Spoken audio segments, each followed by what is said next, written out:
ભરૂચ શહેરની શ્રવણ ચોકડી નજીક પૂર ઝડપે જતા કાર ચાલકે બગડેલા સ્કૂટર હંકારીને જતા યુવાનોને અડફેટે લેતા એક યુવાનને ગંભીર ઈજા પહોંચતા તેનું મોત નીપજ્યું હતું। જ્યારે આ ઘટનામાં પોલીસે ફરાર કાર ચાલક યુવાનની મોડે પણ અટક કરી હતી।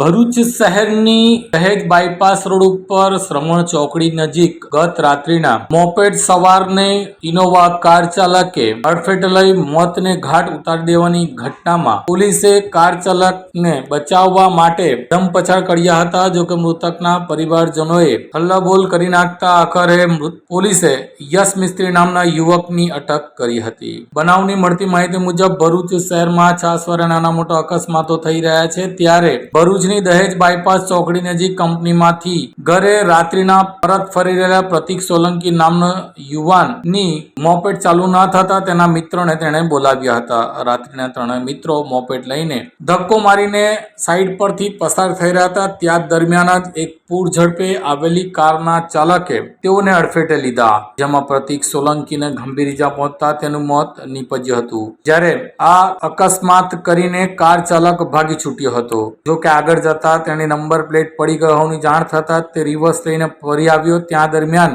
લોકતોડો ભેગું થઈ જતા તે કાર લઈને ભાગી છૂટ્યો હતો। જ્યારે ગાડીના માલિક નિલેશ મિસ્ત્રી હોવાનું બહાર આવ્યું હતું, જેને લઈને પોલીસ વિભાગ પણ ચૂપ થઈ ગયું હતું, કારણ કે નિલેશ નામનો વ્યક્તિ બુટલેગર હોવાનું જાણવા મળ્યું છે। હાલ તો તેના પરિવારજનો મૃતકના પરિવારજનો દ્વારા લાશ લેવાનો એટલે કે મૃતદેહ લેવાનો ઇનકાર કરી દીધો હતો અને ભરૂચ સિવિલ હોસ્પિટલ ખાતે એકત્ર થઈને અકસ્માત કરી ભાગી છૂટેલા યશ મિસ્ત્રીને ઝડપી લેવા માટે પોલીસ ઉપર દબાણ કર્યું હતું। ત્યારે પોલીસે બપોરે યશ મિસ્ત્રી નામના યુવાનની અટક કરી હતી।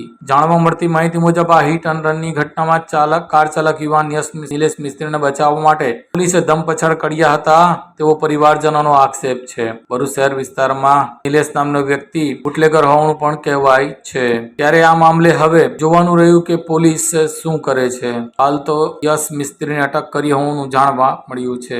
હાલ આ મામલે પોલીસ ફરિયાદ દાખલ કરવાની તજવીજ હાથ ધરવામાં આવી હોવાનું પણ જાણવા મળ્યું છે। હું ભરૂચથી રણજીતસિંહ ભગવાનજી સોલંકી હાજીખાના બજાર રહેવાનું છે। મારો બાબો 1 વર્ષથી યુબેક કંપની દેશની અંદર નોકરી કરે છે। હવે ગઈકાલે એને બપોરની શિપ હતી એટલે રાતે નાઇટમાં શ્રવણ ચોકડી 12:30 વાગે જેવો લગભગ ગાડીમાંથી ઉતર્યો અને અમારી જે બાઇક સ્કૂટી ગાડી લઈ ગયેલો એને કંઈક ફોલ્ડ છે નાનો એમ, તેને એને મિત્રને ફોન કર્યો એમ। એ ફોન કરે એટલે મિત્ર એને શ્રવણ ચોકડી લેવા ગયો હતો। એ 2 જણા મિત્રને બાબો પ્રતિકસિંહ સાઈડ પર ચાલતા હતા ગાડી લઈને એમ। તો આ જે ઇનો કારનો જે ડ્રાઈવર હતો એને બિલકુલ પેલા સાઈડ પર ચાલતા હતા, એને સાઈડ પરથી હોય એને ઉડાવીને પેલો માણસ પાછો આગળ જઈને ગાડી પાછી રિવર્સ મારી એમ। હવે પોલીસ ખાતાને બી આખી પ્રજાને હાજીખાના બધાને ખબર છે અને બીજા પર ચડાવેલું હતું તે ડિલીટ મારી દીધું છે એમ। અને બધાને ખબર, તો પોલીસ ખાતાને કેમ ખબર નથી? તો પોલીસ ખાતું આ તંત્ર પૈસા લેવા માટે ફૂટી ગયેલું છે એમ। એમને પૈસાની જ જરૂર છે, માણસની કોઈ વેલ્યુ જ નથી એમ। તો મારે પોલીસ ખાતાને કહેવું કે આજે અમારો બાબો આવી રીતના ગયો, કાલે તમારો બાબો કરશે તો તમે શું એના પર કરશો એમ? તો તમે જે કાર્યવાહી કરવાની છે એને સતત કાર્ય કે આવા પૈસાની દાનમાં દાનત ના નાખો, આજે કાલે તમારે બી આવું થશે એમ। અને ઉપર કુદરત તમારા બી આવું કરશે જ એમ, ત્યારે તમને ભાન થશે એમ। તો મારી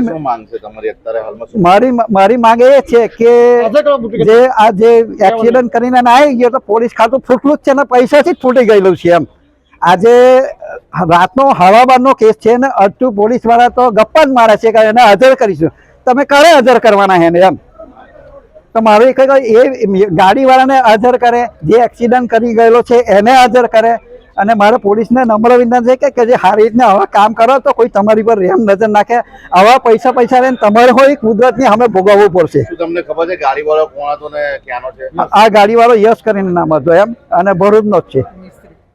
શ્રવણ ચોકડી SDFC ગલીમાં છે, મિસ્ત્રી છે।